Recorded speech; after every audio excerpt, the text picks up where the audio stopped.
So the trailer for the new Spider-Man movie, Spider-Man Homecoming, has been released the other night.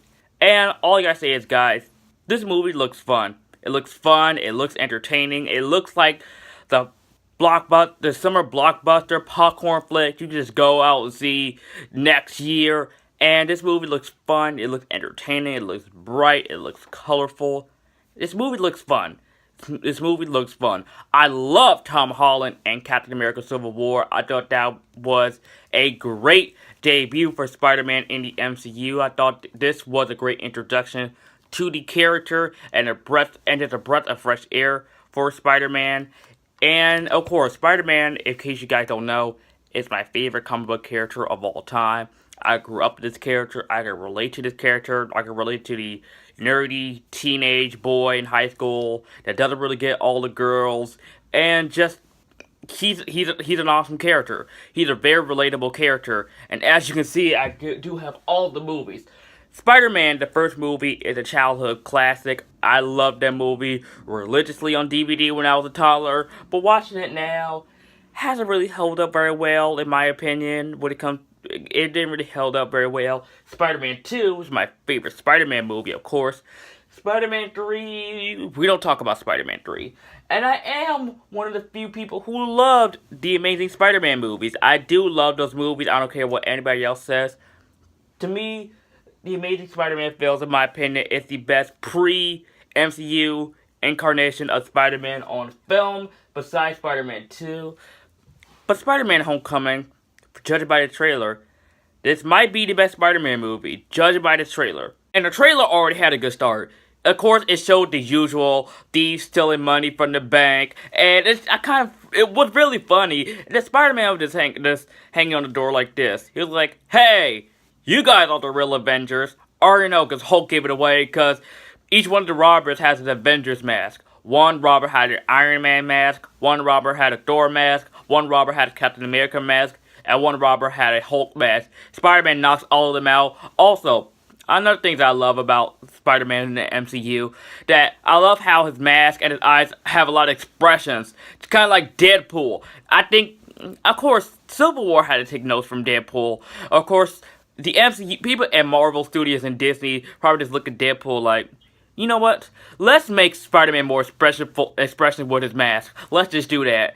And then it cuts to Peter Parker in high school. Him and his new best friend, Ned Leeds, or Les, if I pronounced that wrong, I'm sorry. His new best friend. They're just staring at Liz Allen. They're daydreaming about, hey, dude, Liz has a new top. And then it cuts to Zendaya, and he says, "Too late. You guys are losers." And yes, guys, she is not playing Mary Jane. Just that shot of her, she's not playing Mary Jane. She's not. We also get Tony Stark in this movie, which I'm guessing he's gonna be like the father figure to Peter Parker in a way. And I just love that scene with him and Peter in the car saying, don't do the things that I do. And don't do the things that I wouldn't do. Just a little slight itch. And that's the scene where it looks like he's giving Peter a hug, but he was just opening the door for him. The humor's on this is gonna look like the funniest. No, Guardians of the Galaxy is the funniest Marvel movie, but this looks like it's gonna be pretty funny because the humor is just top notch in this movie. The humor's on point. I love the humor in this film. This movie just looks fun. It looks fun. I actually do like that Ned knows that Peter Parker is Spider-Man when he actually caught him crawling on the ceiling. He actually drops like a Lego ball, which I think what it is. And then he just like, no, it's just a costume. You were crawling up on the ceiling.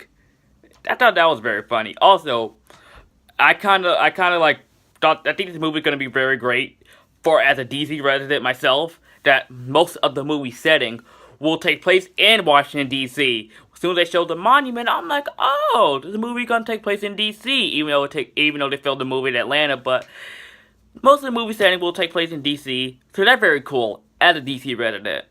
And of course, we get a new villain in this movie, the Vulture, played by Batman himself, and he's playing Birdman. Basically, he's playing Birdman again, Michael Keaton.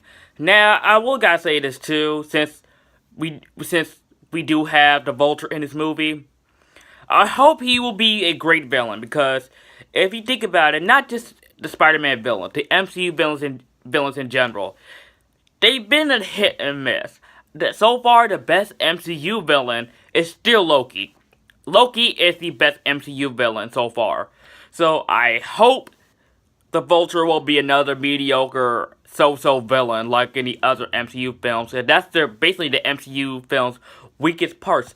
Even like in Captain America Civil War, which I still really do love this movie. Baron Zemo was fine. He was a fine villain. Was it bad? Was it terrible? Was it great? Either. It was just fine. But I hope the Vulture will be good. I just really, because so far, for what I've seen in the trailer, he looks like a very serious, very dark villain. Cause especially that line delivery that Michael Keaton gives. I will kill you and everybody else that you know and love. That's dark, and that is deep. Whoa. And I just hope he won't be as silly or corny as Norman Osborn Green Goblin in the first Spider-Man movie, Willem Dafoe's Green Goblin, or I hope he just won't be as terrible as Venom for Spider-Man 3. I just hope not. But so far, Michael Keaton may look like he might be the best Spider-Man villain since Doc Ock in Spider-Man 2. Also, we have Shocker in this movie because what's a Spider-Man movie that is not Spider-Man 1, Spider-Man 2, or The Amazing Spider-Man has to have less than one villain? Of course, every other Spider-Man movie gotta have 2 or more villains, because that's how they do. I do love that scene where Spider-Man's holding both bridges, and he just struggling holding it with his webs, and it also really reminded me of the scene in Spider-Man 2, the train scene in Spider-Man 2. It's coming together. Everything is coming together. I feel like this might be the best version of Spider-Man theatrically. Also, that final shot with the Spider-Man and Iron Man just flying together. When dreams come reality, guys. When dreams come reality. And since it's freaking winter, it got dark quick, so I had to cut on my light. But anyways, the Spider-Man Homecoming trailer looks very great. I think this is going to be a fun, entertaining movie. Tom Holland knocked out a part of Civil War. He's going to knock out of the part in this movie. I already know he's going to. Michael Keaton looks like he's going to be a great villain. Might be the best Spider-Man villain since Doc Ock in Spider-Man 2. And this does give me a John Hughes high school movie vibe, like The Breakfast Club, which is my favorite John Hughes movie. So it does remind me of The Breakfast Club since the cast is doing a freaking pose on the poster. So yeah, Spider-Man Homecoming looks very great, and judging by the trailer, it looks great. This could be as great as Spider-Man 2 and the Amazing Spider-Man films, or it could be a crap fest like Spider-Man 3, or it could just be good like Spider-Man 1. But anyways, we'll see on July 7th, 2017, the summer of next year, and I'll be sitting in that theater just fanboying out whenever I want. Even if the movie's bad, I'll still fanboy. But still, so this is my thoughts on the Spider-Man Homecoming trailer. Let me know what you guys think of the trailer in the comment section down below. And if you are new to my channel and you like this video, like, comment, subscribe, and I'll see you guys next time.